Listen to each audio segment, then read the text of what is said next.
ler a bibliografia para poder responder as perguntas. Então, mais simples.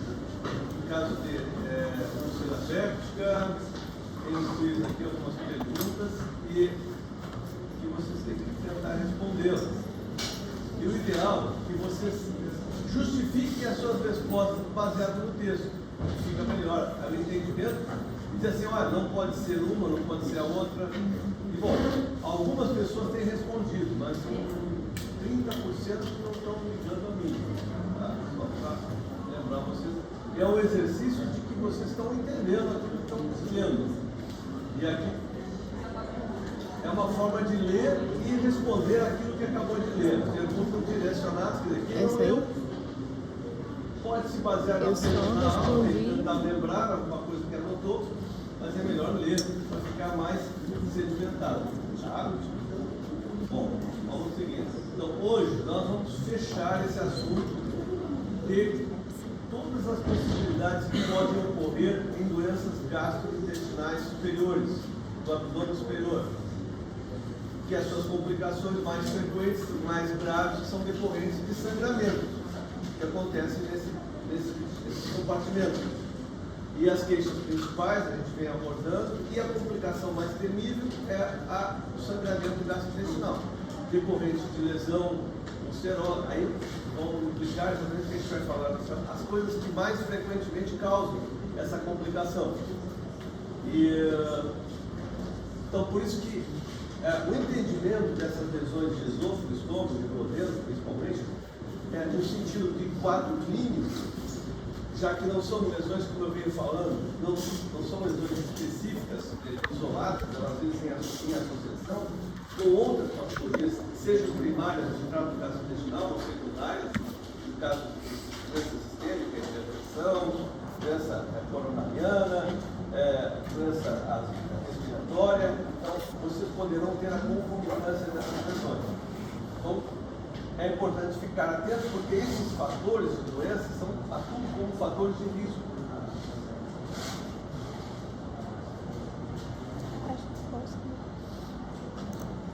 E tem várias montagens clínicas dentro desse contexto. A gente vai discuti-las aqui. Aqui tem vários exemplos, alguns que a gente está precisando, mas a forma de apresentação dessas complicações são temas bastante frequentes e assim, mesmo assim, ainda a gente continua tendo um grande problema do manejo e do resultado final, pela gravidade que se põe, a mortalidade em torno de 10%. E isso não tem, apesar de vir diminuindo, mas não é ainda o que se esperava encontrar, já que atualmente se tem base perfeita de por que as lesões sangram, por que acontece o sangramento e por que as pessoas têm esses problemas. Então hoje nós fechamos esse movimento e espero que a gente possa retirar dúvidas. Semana que vem é feriado, né? Tem um feriadão, não é isso? Sim. Dia 5, 6, 7. Só dia 7. Tem um feriado. E depois desse feriado nós temos uma prova. Não. Ainda temos uma semana, depois na outra é que é a prova. É isso? Final de. Ok. Tem um feriado, depois tem 2 semanas, aí é que é a prova. No final de setembro, última semana. Não, gente, a prova. O que eu quero saber é que a gente fique aproveite esse espaço de tempo que a gente vai ter para a gente responder situações clínicas, perguntas e respostas, casos clínicos, fazer a resposta. Eu queria um encontro que a gente fizesse uma forma online com a turma. E aí a gente faria casos clínicos de perguntas e respostas. A gente colocaria vários casos e tentaríamos responder isso na forma de treinar aquilo que vocês estão vendo, o que a gente está discutindo, o modelo que está no Classroom. A gente pode responder as perguntas do Classroom. Tá? E é uma forma mais fácil de decorar, já que vocês gostam de decorar e não gostam de ler. Toda vez que a gente pergunta alguma coisa, prova escrita, se perguntar o conceito, ou perguntar a classificação, ou o que significa um formas. Para você escrever é um desastre, porque vocês não leem. E aí, não lendo, vocês não fixam direito, porque é um material que vocês têm que... É uma questão de aprender a ler. Uma forma rápida de aprender a ler é responder teste. Quase todo mundo sai da prova, ou de uma prova, sabendo a pergunta e a resposta da pergunta, seja que ele errou ou acertou. Por quê? Ele fixa porque foi obrigado a procurar ler lá onde que eu botei isso, mas não tinha que ter sido isso. Ele acabou nesse momento, ele fixou, ele criou uma memória daquela situação e ele quase nunca esquece aquilo. É uma memória que dura, que fica mais do que se ele tivesse apenas lido o texto e não tivesse sido provocado com questões sobre o texto especificamente, já que as questões tentam se parecer com a vida real. Então, por isso assim, insistam em resolver os problemas, as questões, mas não tentem responder a questão sem antes ler. Vocês têm que ler. Se não leem, vocês vão, ou se fizerem o que é pior ainda, pegar a questão e ir atrás da resposta lá do texto. Aí você não ouve o contexto e nem vão poder discutir a resposta que vocês colocaram frente àquilo que está sendo apresentado como certo ou errado. Então, tentem executar primeiro a leitura e depois se vão para cima. Aí vocês vão perceber que a leitura pode ter sido superficial, vocês não aprofundaram, não entenderam bem. O texto em inglês tem que botar em esquema de tradução, né? E você pode traduzir ou tentar ler no texto, se você sabe ler. Mas assim, isso implica um certo trabalho. Tá? E aí vocês vão, na frente do texto, as perguntas, vocês vão tentar responder. Bem, e o assunto, então, ele aborda basicamente, veja que nós não estamos falando de outras modalidades de sangramento. Nós estamos abordando o sangramento gastrointestinal superior, por evidentemente falta de tempo para isso, mas porque são causas mais frequentes. O sangramento gastrointestinal inferior, específico, ele é menos comum. Né? Ele é bem fechado em um grupo de pacientes mais idosos e tem aí como a doença de vertigo uma causa muito frequente, tá? E é um grupo idoso. E as doenças do intestino delgado são as doenças mais raras de sangrar. As angioplasmias são causas de sangramento bem incomuns, até chamadas de obscuras. Às vezes não se encontra a causa, mas são bem incomuns. Então a gente está fechando o assunto em cima de um manejo de uma causa bastante frequente. Tá? Então, a gente vem falando,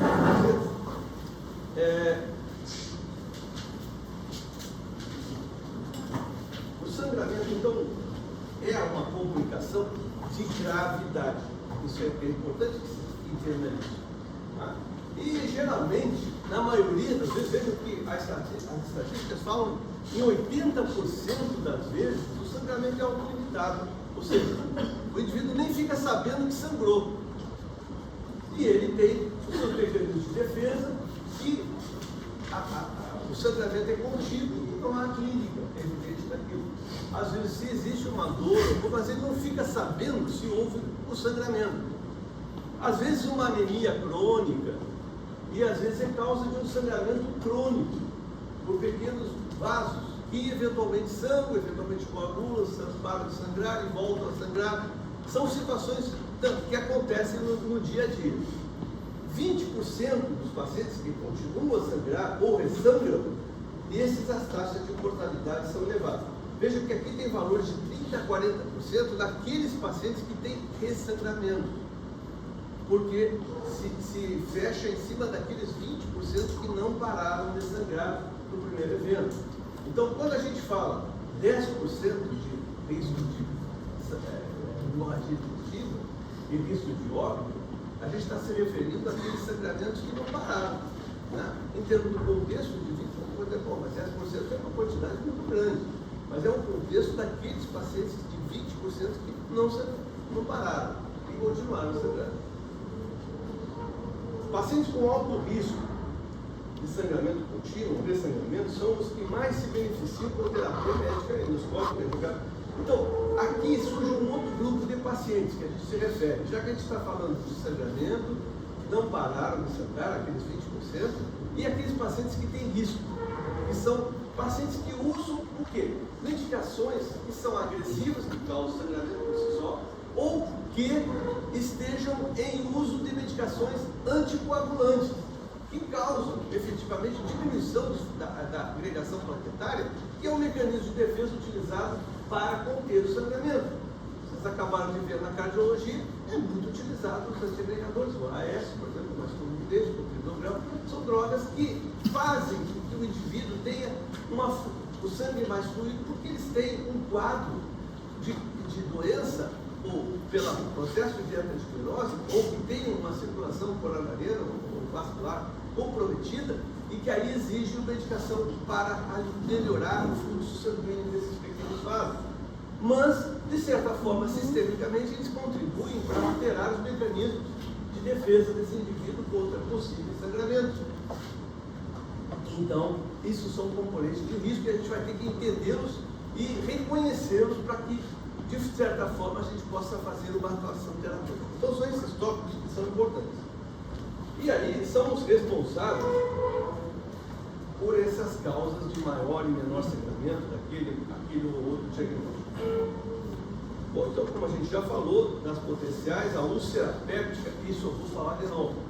A úlcera péptica ou erosões que são profundas na mucosa, até musculares, mais profundas da camada gástrica, eles são as causas mais comuns de sangramento.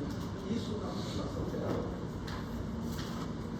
Apesar dos avanços então, de terapia, cuidados de UTI, endoscopia, cirurgia, que vem diminuindo progressivamente, quase não se faz, quase vocês não vão ouvir falar de alguém que tenha sido submetido a uma cirurgia para conter o sangramento.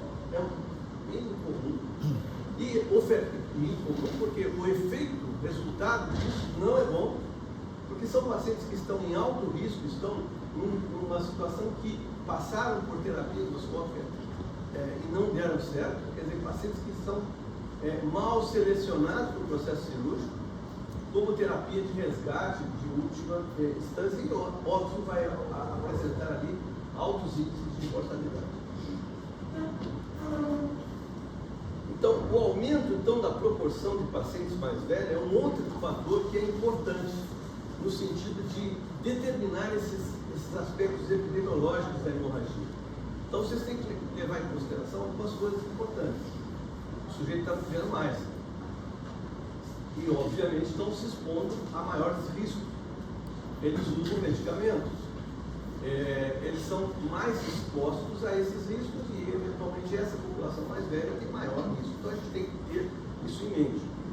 Então, a taxa de mortalidade para superior é de 5 a 10%. Isso se a gente considera, então, efetivamente na população geral, principalmente atuando nesses pacientes de maior risco. A apresentação é outro extremo. Vejam que assim, depois a gente vai ver sobre o manejo, a forma de que vocês são pacientes que às vezes a história clínica é pouco, contribui pouco, dependendo do estado que eles se apresentam, ou como eles se apresentam e como vocês são chamados para fazer a intervenção. Normalmente são pessoas que são levadas ao pronto-socorro e chegam num estado de quadro hemodinâmico comprometido. Então, vocês não vão ter ali um paciente para poder fazer uma história clínica adequada, fazer uma exame. Então, vocês vão ter coisas muito rápidas e uma passagem rápida por esse paciente. Então, é importante definir a forma que isso foi observado para o sangramento. Já que a gente sabe que 80% deles pagam, então eles podem chegar lá sem uma história de sangramento, apenas ter comentado, alguém que trouxe, que estava se sentindo mal, ficou pálido, de repente desmaiou, ou alguém viu algum sangramento no vaso sanitário, ou alguma outra informação dessa. Então, a apresentação ela é tentar buscar essa apresentação. Eu falei já em algum outro momento, hematemes e melena. A hematoquesia, é preciso lembrar que existe, assim como a hematemes, o cara pode ter sangue vivo ou um sangue coagulado, ela pode expressar no sangramento ativo, mas pode ter sido um sangramento que já foi ativo alguns momentos atrás, e aí vai enfrentar ali alguma digestão de ácido péptico e o sangue vai ficar coagulado. A mesma coisa nas fezes. A hematoquesia poderá ser o sangramento vivo, mas pode ser o sangramento misturado na forma de coágulos com fezes. Em geral, E aí a quantidade de sangramento ela é importante que vocês determinem. Porque se tiver um sangramento importante, esse provável foco de sangramento a gente tem que afastar. Que pode ser alto, mas pode ser baixo. Se eu tiver um divertículo, um vaso, uma angiodisplasia, um vaso que esteja sangrando no colo ou no reto, eu poderei ter ali então um sangramento na forma de hematoquesia sem nenhum sintoma da parte alta, sem sangramento, sem náusea, sem vômito, apenas baixo térmico, volemia alterada, tontura e sinais de hipovolemia. E às vezes, em situações bem comuns e que geralmente leva a pensar que a fonte do sangramento é o intestino delgado, é quando esse sangramento não é aparente após uma avaliação endoscópica de rotina alta e uma colonoscopia. Vejam que o paciente na frente de uma hematoquesia, a intervenção vai ser, em princípio, vamos olhar, fazer o exame do reto e ver se tem veneno ou não, e procurar sangramento baixo. E aí vai ser feita uma lavagem rápida do copo e fazer a colonoscopia tentando achar. Caso não a encontre, a próxima etapa é investigar o trato gastrointestinal alto. Se caso não encontre, vocês aí vão pensar que o paciente é possivelmente candidato a um sangramento gastrointestinal obscuro, que a causa mais comum está no intestino delgado. Aí tem um amplo leque de situações que poderá ter uma angiotensese, que pode ser feita intervenção através do radiologista, colocação de drogas anticoagulantes, para coagular o sangue. Que são, como eu disse, situações incomuns, mas que persistem com sangramentos em pequenas quantidades, mas continuadamente. Então, a apresentação é importante salientar aqui se o paciente tem alteração hemodinâmica ou não. Ou seja, o que é alteração hemodinâmica? Eu tenho que estar com alterações dos sinais vitais que lembram choque. Frequência cardíaca e a pressão arterial sistólica são dois elementos importantes. E que eu posso entender isso como um fator de avaliação. Então, de uma forma rápida, o paciente vai ser no manejo, mas se eu identifico uma pressão arterial sistólica, vou dar um exemplo para vocês, esses cálculos iniciais são extremamente importantes. Por isso que vocês têm que ter alguns aplicativos que vão ajudá-los na hora de tomar decisões rápidas, sem exames que vocês não têm.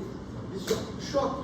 Como é que eu faço o diagnóstico de choque? Eu disse que a presença da frequência cardíaca e a pressão arterial sistólica é importante. Então, se eu tenho uma frequência cardíaca de 100 e uma pressão arterial sistólica de 100, eu tenho uma probabilidade de choque. Agora, se eu tenho uma frequência cardíaca, eu estou colocando 100 aqui, porque é o porte, eu tenho uma frequência cardíaca de 80 e tenho uma pressão arterial sistólica de 120, a decisão sobre choque já não é provável. Veja que nesse estado, naquele momento, essas relações não estão com probabilidade de choque. Isso não quer dizer que eu abandone o tratamento, não. Naquele corte, o paciente está em bom estado hemodinâmico. Aí eu posso entender que duas possibilidades podem ter acontecido. 80% deles, eles pararam de sangrar. Ele pode ter sangrado muito, e chegou naquele momento, parou de sangrar e o organismo compensou aquela deficiência hemodinâmica que ele tenha tido no primeiro momento. Logo que alguém vomita sangue, a frequência cardíaca vai subir, a pressão arterial sistólica vai, por vários mecanismos, e também pelo próprio sangramento. Mas depois, se isso há uma compensação, o paciente chega, está estável, está mais calmo, tranquilo, e a gente vai ver, não tem probabilidade. Mas aí, nessa primeira intervenção, é importante para definir aquele corte. Naquele momento, o paciente não tinha alteração hemodinâmica, eu imagino que o sangramento é pequeno e parou. Ou é grande e parou, não está mais sangrando. E o paciente não tem uma deficiência. Agora, o paciente que já era anêmico, já vinha sangrando há bastante tempo, e ali teve esses dados, vão ser importantes naquele momento, que vão definir a forma de tratar o paciente.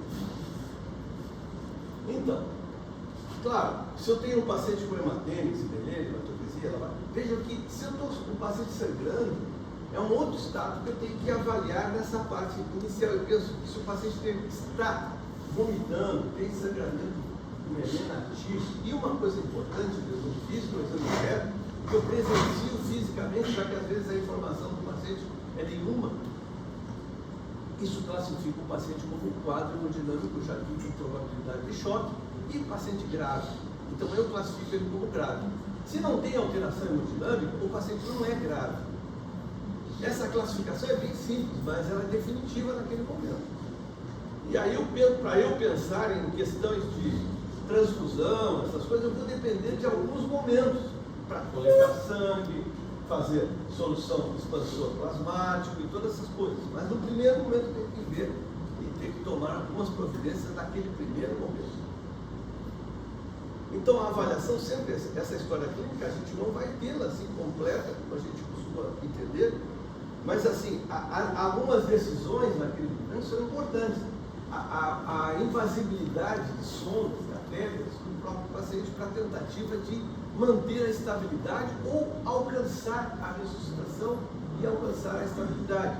Então é óbvio que acesso venoso de calibre 16, 18 é importante para pelo menos 2 acessos, para eu colocar num deles acesso com solução fisiológica, correndo gota a gota, e no outro eu coletar sangue para exames iniciais, que implicam basicamente função renal, função hepática, função de coagulação sanguínea e estabelecer tipagem e prova cruzada. Eventualmente esse paciente poderá requerer transfusão. De quê? Basicamente de material que vai permitir oxigenação, vou precisar de hemácia. E eventualmente, se o paciente nos exames que vierem e eu observar que a plaqueta dele estiver gravemente comprometida em sua contagem quantitativa, ou seja, valores menor que 60.000, é uma plaquetopenia grave. Então, são situações definidas. Eu tenho uma hemoglobina de 7, é uma situação definida. Agora, isso é importante assim, ó. Se o paciente tem uma cardiopatia ou tem alguma alteração vascular ou alguma doença prévia, às vezes o estabelecimento desses valores são importantes. Agora, se ele não tem nenhuma doença, eu não preciso ficar me preocupando se ele tem uma alteração. E a hemácia, por exemplo, na tentativa de resgate da ressuscitação, eu posso mantê-lo acima desses valores e posso estabelecer, como o paciente está bem, o ponto de vista hemodinâmico, o cara jovem, não tem alteração, ele suporta bem o 7. Agora, um paciente com comprometimento renal, um paciente que já tem uma anemia, um paciente que tem doenças, ele não vai suportar esse 7. Então, para ele, o 9 é significativo, o corte 7, 9. Então, eu não devo esperar um paciente que tenha comorbidades que ele chegue a 7. Ou para obter uma estabilidade. Então, para esse paciente, às vezes, o 9 não, é uma coisa que não é requerida, ele não tem que esperar chegar a 7. Entenderam isso?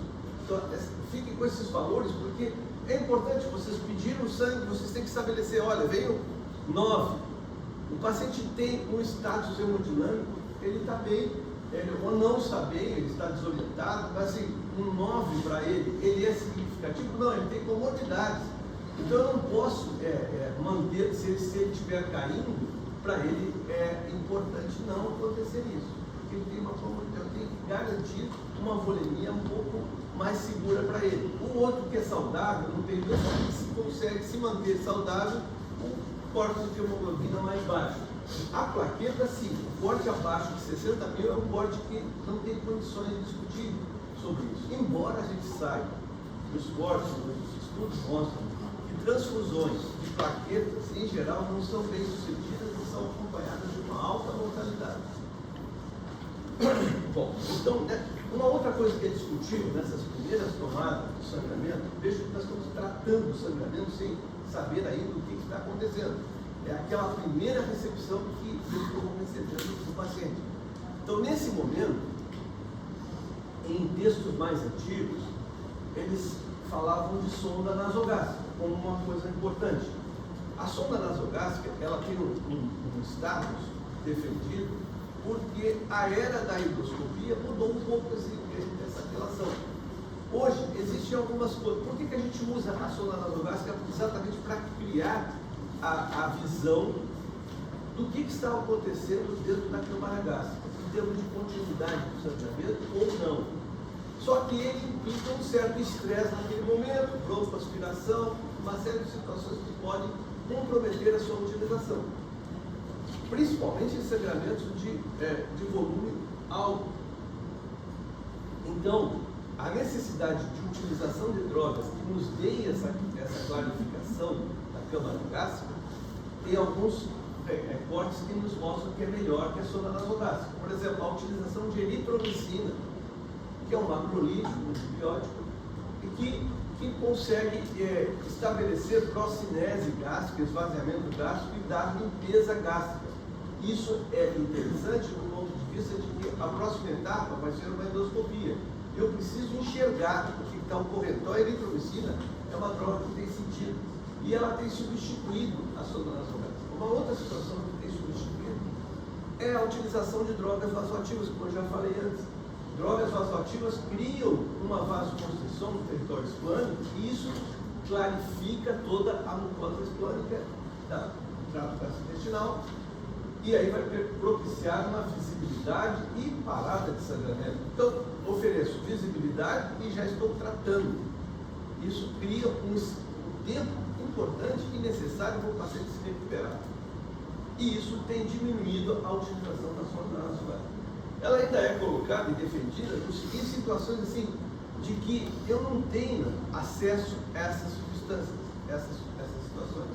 Eu estou lá no pronto-socorro, o pronto-socorro não tem ou não tem a droga vasoativa, eu não tenho a endoscopia. Então, eu estou numa situação de 10, 15 anos atrás, eu não tinha acesso a essas coisas. Então, se eu não tiver, além da droga inicial, do manejo da secreção ácida, eu vou pensar em utilizar drogas, a sonda nasogástrica, no sentido de monitorar a câmara gástrica, para saber se está fluindo sangue ou se parou de sangrar. Ela tem esse benefício. Embora, como todo procedimento invasivo, já num momento crítico de estresse do paciente, mais uma sonda nele vai criar mais um estresse e isso pode, de certa forma, criar intervenções que vão beneficiar aumento da pressão intraabdominal e sangramento. E nós não sabemos ainda a causa do sangramento. Nós estamos pensando que seja uma ulcera péptica, nós não temos noção disso. Outra coisa, quando nós pegamos os acessos venosos, nós vamos coletar laboratório. O que vamos pedir? Vamos pedir um monte? Não, nós não vamos pedir um monte de exames, vamos pedir exames que nos deem sentido hemodinâmico e já nos deem alguma ideia de como é que está a defesa do indivíduo no sentido de se defender contra o sangramento. Aqui, o hemograma, ele confere realmente um exame importante. E lembrando que esses exames, eles vão ter que ser, de certa forma, seriados. Daqui a 2 horas, eu tenho que coletá-los. A função renal é um exame importante de ureia e creatinina, já que toda essa reposição volêmica, que eventualmente a gente vai fazer com a expansão plasmática e a solução fisiológica, aqui, qual a solução que se usa? O consenso maior é que a solução fisiológica permanece sendo a primeira linha de utilização de expansão plasmática. Então, nessa colocação de líquidos, eu vou expandir, e essa expansão, ela vai criar status volêmico melhor do que aquela situação anterior. Isso que o organismo tinha reposicionado no sentido da circulação esplânica, ele criou um afastamento da circulação renal e isso prejudica bastante a função renal. Então, o componente de função renal é estabelecido através da ureia e creatinina, é fundamental. Os resultados que a gente espera encontrar, em geral, aqui já são importantes. Por exemplo, a ureia, em geral, ela vai dar alta, porque é produto nitrogenado que está sendo absorvido a partir do sangue do trato gastrointestinal. Então, a ureia, em geral, é alta e a gente tem que entender isso como uma prova de que o sangramento no trato gastrointestinal é em grande quantidade, tanto que mobilizou o nitrogênio para aumentar a quantidade de ureia. E aqui, outra coisa importante que o hemograma nos dá, a informação sobre a plaqueta. A plaqueta, e a nossa região, porque constitui uma complicação do hiperesplenismo, dos doentes hepáticos, e daqueles que têm hipoglicemia, e daqueles pacientes que usam, por exemplo, drogas que interferem na coagulação por questões cardiológicas, e eventualmente isso vai fazer com que as plaquetas estejam baixas. Então, mas baixas há um limite. Observar também aqui nessa primeira linha de exames a atividade protrombina, é fundamental de avaliar. E lembrando sempre que ela é estabelecida como parâmetro de corte, por exemplo, os pacientes que são portadores de uma doença hematológica, trombofobia, que predispõe à formação de trombo, esses caras têm que ficar usando varfarina, outros anticoagulantes, e isso vai interferir na atividade protrombina. Eu tenho que ver que eles, normalmente, o objetivo deles é alcançar um 2 ponto do RNI, e esse 2.0, ele vai estar lá alterado. Eu tenho que entender que isso não é por conta de doença hepática, e sim por conta do medicamento que está usando. Então, obviamente, naquele momento, essas drogas vão ter que ser suspensas. Se o cardiologista está receitando a ESP, ele vai ter que, naquele momento, suspender, e logo depois ele vai ter que reintroduzir, porque ele está tratando a doença vascular dele. Então, a observação vai nos dar essas ideias, e o RNI, né? Então, aí, com essa determinação da estabilidade hemodinâmica que eu utilizo, aqui eu chamo a atenção para 2 critérios de corte nesse momento. O local é um teste importante que vocês têm também em mente, porque ele vai propiciar a vocês informações, assim como esse teste de choque. O local, eu venho no meu aplicativo e vejo aqui assim, ó, eu preciso estabelecer a idade do paciente e se ele tem choque provável, né? Se a presença do choque, olha aqui, ó, eu posso dizer que se eu fiz aquele teste ali e ele disse que não está com choque, eu boto lá, sem choque. E se ele tem comorbidade, cardiopatia, insuficiência cardíaca, não, ou insuficiência renal, ou doença hepática, ou é portador de uma neoplasia, eu vou colocar aqui. Isso tudo vai acreditar pontos. Eu, por exemplo, eu tenho alguma possibilidade diagnóstica naquele momento? Não, eu não sei qual é o diagnóstico que está ocorrendo. Eu observei algum estigma de sangramento, a plaquetopenia, ou alguma coisa? Não. Eu posso botar, e aí ele vai me dizer em relação a prognóstico desse paciente. Esse é o local. O Blackford, ele utiliza parâmetros clínicos da primeira linha. O local, ele é um teste que precisa de algum dado da endoscopia, que é o próximo passo da investigação. Esse Blackford é melhor, é de beira de lei. Ele precisa do sexo, da ureia, que já chegou, a pressão arterial sistólica, a hemoglobina, a frequência cardíaca, se o paciente tem ciência cardíaca, se teve 5, se tem melena, se é portador de alguma doença. Isso vai dar posicionamento e vai nos falar sobre riscos. O score identifica, então, pacientes com baixo ou alto risco, de acordo com o número estabelecido no corte 6. Se dá necessidade de tratamento, então ele já nos confere também a necessidade de fazer um tratamento de transfusão ou até uma intervenção endoscópica já na primeira linha de tratamento. Não só fazer endoscopia, como intervir. Então, vocês têm que ficar com esses cálculos em mão, deem uma olhada neles, tenham eles à mão, porque vão ser de grande utilidade, são os mais usados. Bom, vejam que agora nós já fizemos, e aí nós temos que decidir se libera o paciente ou não. E aqui, nesse entendimento do paciente performativo digestivo, é fundamental, e até do ponto de vista legal, vocês têm que estabelecer aqui um contato, e não vai ser um especialista, vai ter que ser lá na UBS que vai ter que decidir isso. E vocês estiverem fazendo o plantão lá de vocês vão ter que tomar a decisão da onde colocar o paciente ou liberá-lo. E às vezes isso não é um paciente que vocês estão atendendo, é uma multidão de pacientes. Então, pacientes com sangramento gastrointestinal que vocês determinaram gravidade, seja pelo estado hemodinâmico que se apresentou, que é trocado, alterado, esses pacientes requerem hospitalização.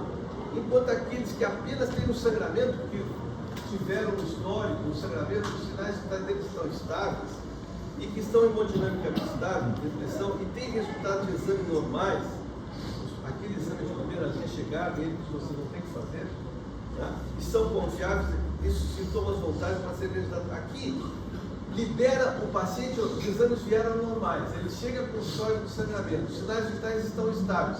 Eu mando o paciente para casa com a conduta que eu estabeleci ou mantenho esse paciente até realizar uma endoscopia? Aqui a decisão é fundamental e se apoia principalmente se esse paciente é considerado de risco. Quem é o paciente de risco? O paciente idoso, o paciente portador de comorbidades. Esses pacientes são de maior risco de ter dessangramento. Então, não pode acontecer que vocês liberarem o paciente chegar em casa tendo um outro vômito hemorrágico e aí volta ao hospital numa condição hemodinamicamente pior que estava. Então, às vezes, nessa primeira olhada, é fundamental a gente avaliar o paciente por algumas horas e estabelecer uma relação de contato seriado no exame de sangue.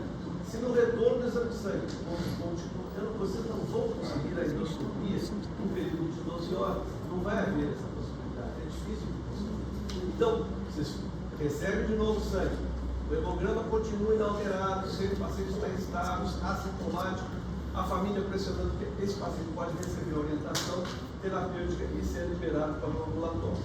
Agora, os pacientes que são estáveis, eles vão ser internados. Tá? E aí vão ser conduta específica. Ou o paciente está instável e volimicamente comprometido pela instabilidade e continua sangrando. Ou com hematêmios, ou tem. Esse paciente é um paciente que eu vou ter que proteger as vias respiratórias. Então aí eu vou precisar de introdução de antibiótico, terapia e uma intubação endotraqueal. Então esse paciente tem que ir para o. Então, esse estabelecimento de coisas é na chegada do paciente. É aqueles primeiros minutos que vocês estão intervindo, vocês têm que lembrar dessas coisas de passagem e estabelecer ali aquela relação. É uma informação que vocês têm que passar para a equipe que está atendendo. Normalmente, o auxiliar que está com você já toma quase todas as atendidas, porque isso é rotina de atendimento. O paciente é considerado com grave, ele já chega para vocês com acesso venoso, alguém já chamou o laboratório. Então, esse paciente já está monitorizado e já tem um acesso de ventilação com catéter nasal no sentido do primeiro atendimento. Então, triagem, nada pela via oral, oxigênio, acesso intravenoso e um catéter vesical se o paciente estiver estável com hemodinâmico e vocês estão infundindo grande quantidade de líquidos, ou o paciente é idoso e vocês não sabem a situação cardiorrenal dele, como ele está. Tá? Então, aí o catéter vesical pode ser importante. Embora os princípios de manejo dos pacientes com sangramento superior sejam semelhantes, existem algumas considerações especiais quando se trata de pacientes que apresentam estabilidade hemodinâmica, choque. Isso aqui a gente já comentou com vocês. Então, o choque, só para que vocês possam entender, é uma situação sistêmica e que ele é tratado antes de ter. É preciso ser precoce, o mais precoce possível, para evitar as suas complicações, que são rápidas. É como tratar a sepse. A gente inicia o tratamento da sepse antes da instalação da sepse.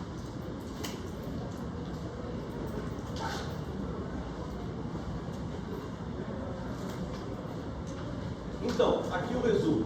Ressuscitação é o primeiro momento que a gente faz, iniciada durante a avaliação inicial na sala de emergência. Catéter endovenoso 14, 16, 18 são os acessos que a gente vai ter. Solução salina é a solução de escolha para manter uma frequência cardíaca e pressão arterial sistêmica baseada no sangue. Transfusão de massa de plaquetas, aqui o número 7 e 9, com aquelas considerações de acordo com a presença de comorbidades ou não. E a plaqueta em torno de 50 mil, abaixo de 60 mil é sempre um problema. E lembrando que o tempo de protrombina, o RNI, entre maior que 1,5 aqui quilosegundos, mas 1,5, respectivamente, ele lembra situações de gravidade do ponto de vista de coagulação envolvendo o mecanismo da protrombina. E isso às vezes está relacionado a medicações que o paciente usa para efeitos trombolíticos ou outras situações do próprio paciente com hepatopatia. Então, a presença de um RNI alterado, 1,5, acima disso, é sempre implicações de gravidade de comorbidades ou uso de medicamentos. E aí, Vejam que o próximo item, a partir disso, o paciente já está estável, com acesso venoso, já colocou sangue, já fez prova cruzada, e aí a endoscopia é o exame para a identificação etiológica da causa do sangramento. Existe todo o preparo, que a gente já fez. A eritromicina poderia ter sido feita, uso de drogas vasoativas poderiam ter sido feitas no sentido de clarear, e o paciente eventualmente se sangrando, ele já está entubado. Então esse paciente está estável, com acesso venoso, às vezes entubado, e a endoscopia vai ser feita de uma forma tranquila. É óbvio que o paciente, para ser entubado, ele vai ser sedado. E a sedação vai depender muito das comorbidades que eu observei no primeiro exame, se elas estão presentes. Tá?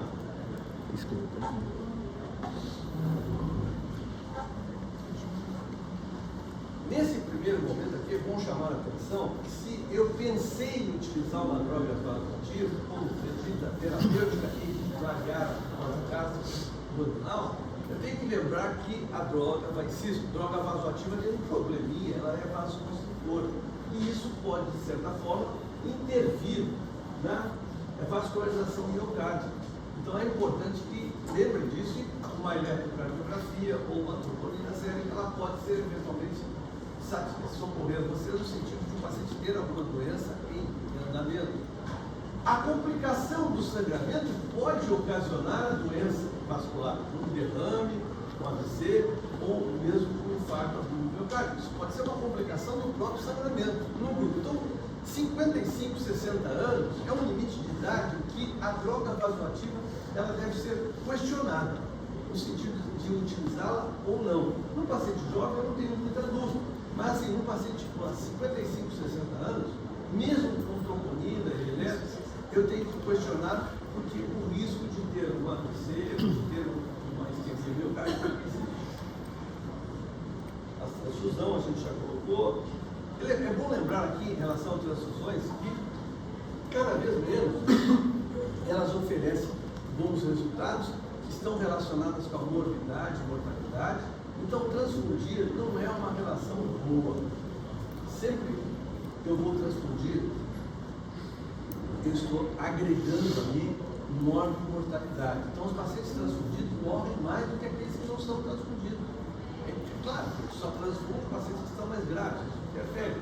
Mas, de qualquer forma, a transfusão, ela é uma situação que no estresse imunológico que o indivíduo está passando, ela agrega um novo estresse, uma produção de anticorpos ante aquele tipo de sangue que está sendo feito. Então, essas situações, elas têm que ser levadas em consideração no paciente que está num estado crítico muito próximo da descompensação grave. Então, as transfusões têm que ser realmente bem pensadas no sentido do equilíbrio hemodinâmico. Bom, de medicamento, eu já tomei as providências de medicamentos, eu falei da vasopressina e eu falei da eritromicina. Medicamentos que se bom, os inibidores de secreção ácida são medicamentos que estão no topo da linha. A gente faz uso já, você sabe, porque a gente impede a produção de secreção do estômago de ácido e propicia possibilidade de melhor ação de ambiental sobre possíveis efeitos erosivos da mucosa esôfago-gástrico-duodenal, que eu ainda não sei. Mas eu crio um ambiente mais adequado para a cicatrização dessas lesões. O uso de procinéticos, aqui a gente já falou da eritromicina, a metoclopramida tem sido muito questionada, porque ela agrega um status neurológico num paciente já com a lucidez comprometida pelo quadro hemodinâmico. Então, a utilização de metoclopramida pode atrapalhar a vigia do indivíduo. Eu posso ter dificuldade de estabelecer isso aqui é efeito colateral ou é resultado do sangramento que continua. Então, a metoclopramida tem problemas. As drogas outras procinéticas, como a cisaprida, por exemplo, tem efeitos de arritmia cardíaca. A domperidona, a menos provável. Então, quer dizer, essas drogas procinéticas, elas têm algum problema de ser utilizadas. Tá? Então, a eritromicina, que é uma droga procinética, ela tem tido uma vantagem sobre essas drogas. E vejo que em remédios a gente não tem muita coisa a oferecer para o paciente. Tá? Eu tenho que estabelecer. A questão da antibiótico terapia, ela está muito ligada a quantidade de sangramento que está no trato gastrointestinal, no sentido de prever a profilaxia com relação à translocação bacteriana e broncoaspiração. Então, normalmente, os pacientes que têm hematêmese volumosa, esses pacientes já recebem na primeira linha uma antibiótico terapia que visa basicamente gram-negativos e cobertura para esses intestinais que tenham tido uma broncoaspiração durante os episódios de vômito. Então, para prever a infecção, que normalmente acontece nesses pacientes, e geralmente já são pacientes que vão ser intubados, eles já estão com a profilaxia. E é claro, aí então nós chegamos à endoscopia. A endoscopia, depois de toda essa situação realizada, ela vai ter um ambiente hemodinâmico controlado. E vejam que mesmo na vigência do sangramento ativo, esse controle hemodinâmico permite a compensação. E aí eu estabeleço uma endoscopia permitindo, então,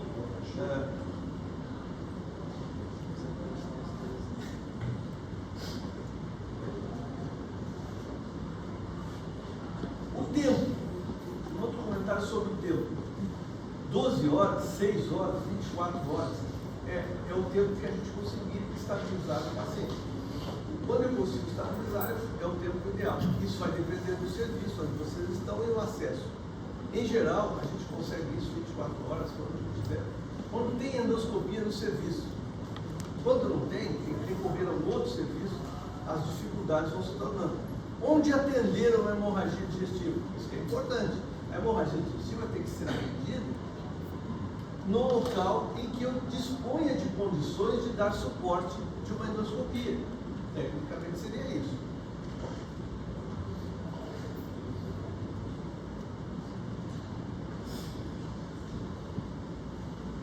Como todo procedimento invasivo, complicações inerentes a ela são muito comuns. Onde mais de 5, às vezes 15% ocorre.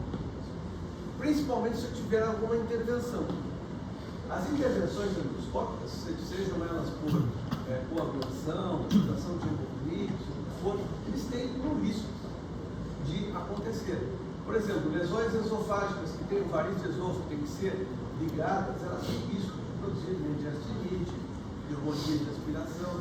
Lesões gástricas, eventualmente com vasos visíveis, esse efeito adrenalina, tem efeitos colaterais da droga utilizada e o próprio efeito do ressangramento. Então a endoscopia não é um procedimento isento de risco, mas ela realmente mudou o estágio do atendimento da endoscopia intervencionista, mudou o parâmetro prognóstico da pneumonia. O uso de imagens de ressonância, angiorressonância, PET, ela é útil nos sangramentos que são aqui, taxa de sangramento arterial de 0,5 ml por minuto, apresenta sensibilidade com taxas mais altas para sangramento alto ativo, o sangramento oculto agudo. A especificidade ela é muito boa, no sentido de sangramentos dessa monta aqui. Permite a infusão de drogas vasoativas, no sentido de coagular aquela ectasia, são utilizadas normalmente para sangramento colônico ou de intestino delgado, quando a gente não tem acesso às manobras de endoscopia para coagulação. Aqui, sobre a cirurgia, cirurgias realmente são feitas em pacientes cada vez mais selecionados. Cirurgias de contenção, de gastrectomias, ou tem a finalidade de ressecção e de inibição de produção de secreção ácida. Então, essas drogas, essas técnicas, elas são cada vez menos utilizadas porque oferecem um procedimento de alta morte e mortalidade no paciente que já está no limite da sua condição hemodinâmica e que foram reduzidos bastante com o tratamento endoscópico. Agora, naqueles pacientes que eu não tenho condições de parar o sangramento e já passei por terapias endoscópicas, bom, aí ela tem esse papel. Aqui tem alguns fatores que vocês têm que ter em conta também. A estabilidade, quanto mais demorada para ser alcançada, significa que eu estou tendo um sangramento volumoso que não está sendo contido. Hemoglobinas muito baixas, sangramento ativo no momento da endoscopia, a úlceras maiores que 1 a 3 centímetros, elas têm os estudos mostram que elas têm mais dificuldade para conter sangramento. Normalmente, úlceras da região posterior ou curvatura gástrica alta são mais difíceis de serem tratadas e costumam ter sangramentos maiores. Essa pontuação a gente já comentou.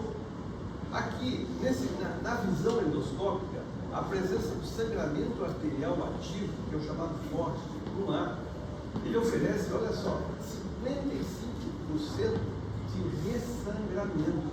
Quer dizer, eu tenho uma foto aqui, posso mostrar? Então, o sangramento arterial ativo, ele implica o sangramento volumoso. Então, a possibilidade de termos ressangramento no forte no ar é muito elevada. Então, digamos assim, a modalidade de forte no ar, a modalidade de uma úlcera pélvica ou de uma lesão pélvica mais grave é essa, exatamente pela sua possibilidade, dificuldade de conter e pelo risco de produzir ressangramento.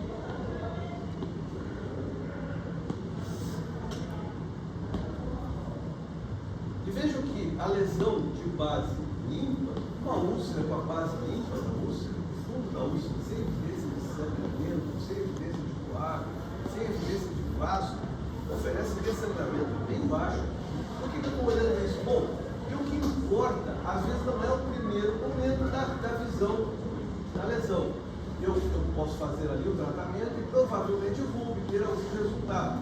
Agora, essa lesão que eu tratei, eu vou ter que olhá-la novamente. Então, a segunda visão talvez seja mais importante que a própria primeira, porque é essa segunda visão. Se eu cheguei ao momento de fazer uma endoscopia das 24 horas, tinha alteração hemodinâmica, o tratamento foi realizado, o paciente continua internado, agora sem sangramento, continua com os IBPs lá e, bom, eu tenho que olhar de novo essa úlcera. Ou a lesão também tem que ser o segundo luto, olhar novamente. E aí sim eu vou tomar algumas decisões, tipo, vou biopsiar, vou atuar novamente, vou completar a hemostasia que foi realizada, eu vou introduzir uma terapia e aí vou continuar fazendo o tratamento. Então é fundamental essa situação. Isso aqui a gente já falou sobre úlcera. O Helicobacter pylori, ou a biópsia da úlcera, tem que ser feita, mas normalmente ela é feita na segunda visita endoscópica. Ali é o momento, eu não vou fazer esse procedimento de biópsia naquele momento do sangramento, eu estou atuando sobre a hemostasia. Eu não vou provocar ali uma nova erosão com a própria úlcera, pela lesão, pela biópsia. Então eu vou fazer isso na segunda olhada. Então essa segunda olhada é importante. E é ali que eu vou ver realmente como é que essa úlcera está evoluindo. De repente, a segunda visão, eu vou fazer esses testes. E às vezes eu tenho que fazer uma terceira visão. Se eu observei uma úlcera grande, que não está tendo um componente de restauração adequado, talvez seja necessário fazer uma nova intervenção endoscópica. Vejam que aqui surge um problema. Esse paciente ele toma, vocês estão vendo agora eletrocardiograma, né? Esse paciente está usando AS, esse sangramento. Existem alguns consensos internacionais que definem, bom, agora o paciente parou, já fez o tratamento da úlcera, e muito bem, e aí? O tratamento cardiológico vai ter que voltar. Ele volta normalmente um mês depois, porque uma úlcera, seja ela com um tamanho bem grande, em torno de 4 a 6 semanas, é o tempo que se requer de tratamento com o inibidor de bomba de prótese. Eu não falei bem da dose, mas assim, independente do inibidor de bomba de prótese que eu utilizo, eu posso utilizar, no momento que eu estou tendo acesso, que eu não tenho nada pela feral, eu posso utilizar os inibidores de bomba de prótese em bomba de infusão, 8 microgramas por hora. Eu posso utilizar em bolos, 80, repetir 40, de 12 em 12. Isso vai depender muito do tipo de inibidor de bomba de prótese que eu estou utilizando, de primeira geração, de última. Mas, de qualquer forma, nesse primeiro momento, de forma injetável. Para depois que eu estiver vendo a úlcera em reparação, aí eu vou colocá-lo pela via oral, já preparando o paciente para receber a aula. Nesse momento é que eu vou reintroduzir as drogas cardiológicas que ele vinha utilizando. Tratamento de pressão, o AS, o clopidogrel, essa é a hora da utilização. Mas vou manter os inibidores de bomba de prótese.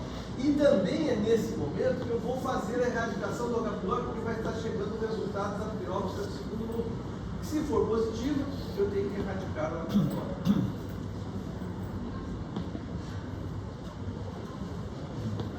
Veja o seguinte, só para vocês, coágulos vasovisíveis são sempre gravidade e risco de ressangramento, uma questão óbvia. Tá? Eu não vou mexer aqui, eu vou fazer colocação de adrenalina ou adrenalina ao redor da lesão e eu vou criar uma vasoconstrição desse vaso. E ele vai, esse coágulo vai secar e vai ser eliminado, mas ele vai sempre ter um risco de ressangramento. Uma úlcera de base limpa não tem possibilidade de risco. Por quê? Porque não tem um vaso visível, ela erosou numa área com pouca vascularização de grande calibre e acha uma motivação hemorrágica naquele momento. Então, esse paciente é um paciente que pode ter alta depois do tratamento de visão dessa lesão e feito a biópsia.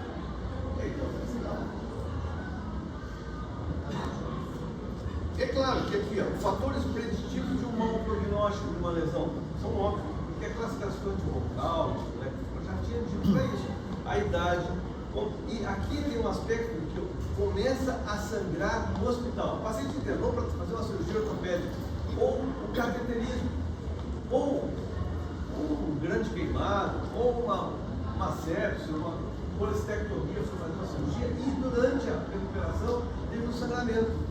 Esses pacientes têm maior risco, porque estavam sob estresse medicamentoso, dentro da hospitalização, então eles têm um maior risco de ressangrar, então tem que ter uma atenção especial e vai provavelmente mobilizar esse paciente há algum tempo mais internado, e provavelmente realização de endoscopia e nova endoscopia para controlar e verificar o que estava sangrando.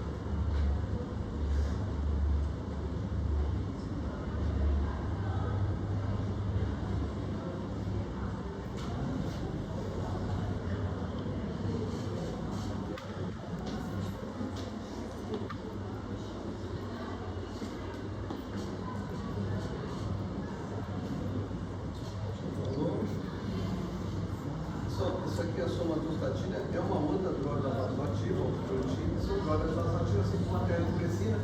Vasopressina são drogas vasoativas que criam vasoconstrições crônicas que são utilizadas. Lembrando que todas elas têm um grande conveniente de produzir vasoconstrição. E esse é um problema que às vezes gera. Essa segunda olhada, normalmente, é em torno de 24 horas após a hemostasia endoscópica inicial. Esse é o grande problema que a maioria não faz. E é aqui que a gente encontra os grandes problemas, inclusive legais. Porque não tem nada que possa deixar alguém, a pessoa estava internada e de repente recebe alta. Estava tudo bem, chegou em casa, desceu do táxi, foi para cá. Tudo certo. É uma história muito bastante. Ele já iniciou a tomar seus remédios, voltou com o remédio da pressão, da diabetes, o anticoagulante, e aí vai.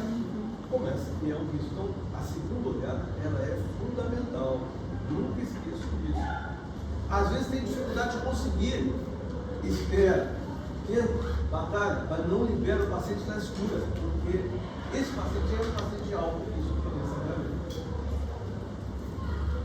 Agora, se a úlcera tinha uma base livre, o paciente não tem comorbidade, é um paciente com menos de 60 anos, não tem preocupação, se recebeu o equilíbrio de molho próprio, vai para casa.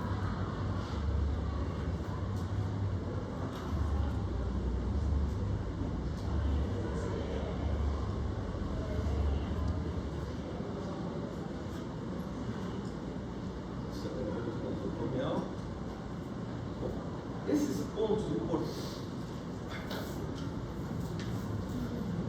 importantes, vocês não podem esquecer.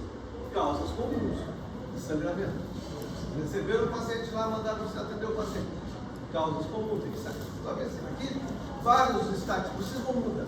Olharem num livro, olharem no outro, provavelmente todos eles vão ser unânimes. A úlcera péptica continua sendo, todos os artigos que eu li agora, separaram para você, todos mantêm a úlcera péptica caindo como uma causa mais importante.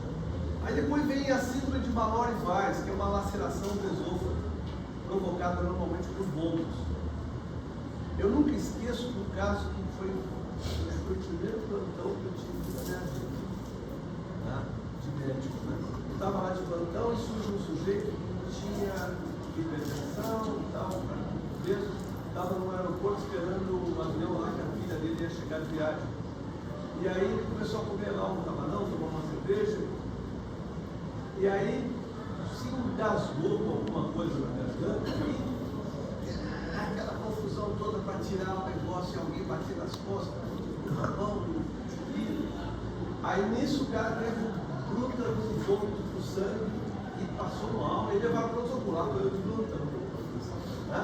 E aí o paciente chega no estado hemodinâmico alterado, hipotenso, pele fria, cara, está no choque. Só que os problemas são duros. Isso foi na década de 70 e... não, 83, 84. E aí, isso faz bastante tempo, né? Vocês estavam no pensamento dos pais de vocês aí. Pois é, e eu estava lá de plantão sem essa história toda aí.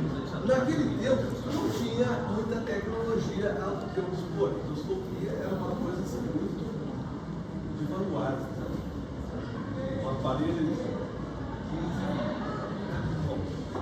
Então, esse paciente foi internado, colocado no UTI, e o pensamento inicial dele é que ele estivesse infartando. Ele foi o eletro dele, tinha lá umas alterações no corpo sugestionavam uma pneumonia, antibiótico, e o paciente continuava estável. Bom, aí eu não tinha a outra possibilidade de investigação. Eu pensei, bom, vamos dar, eu não tinha endoscopia. Aí eu dei existe um bairro, a gente utilizava muito nessas situações,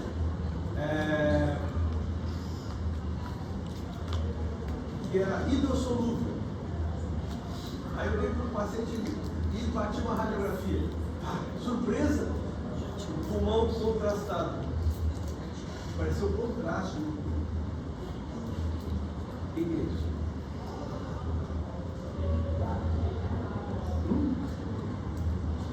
Síndrome de Bonheur. Vocês já ouviram falar disso? Perfuração esofágica espontânea por vômito. O paciente vomitou tanto, então, perfurou. Fez uma laceração no esôfago. Lembra que a laceração de Mallory faz, ela faz uma laceração mucosa. Não profunda o suficiente para perfurar. A dele perfurou. E aí ele fez todo um quadro pneumônico, entrou em choque, sangrou, então teve uma... Aí o bário vai lá e mostra a perfuração do bário. No outro dia, foi para a cirurgia e tal, mas ele veio a falecer. Mas de qualquer forma, lembra, então começou tudo um episódio de então a laceração do balão de bário, ela é frequente em alcoólatras, tá, mas ela pode acontecer no indivíduo frente a uma situação realizada, mas então, e pode evoluir para um quadro de perfuração, que é raro, é bem comum, mas é trágico. Né? Você viu que o paciente tinha arroz, feijão dentro do pulmão. Então, a situação tinha uma laceração enorme. Uma coisa que pode acontecer no sujeito fazer isso. Bom, existiam alguns fatores que levavam a isso. Ele era um paciente que tinha uma esofagite, paciente obeso, ele já tinha um quadro de espectro anterior que propiciava uma alteração do outra coisa que é importante, o sangramento gastrointestinal não varicoso é definido como sangramento nacional ao ligamento de trás.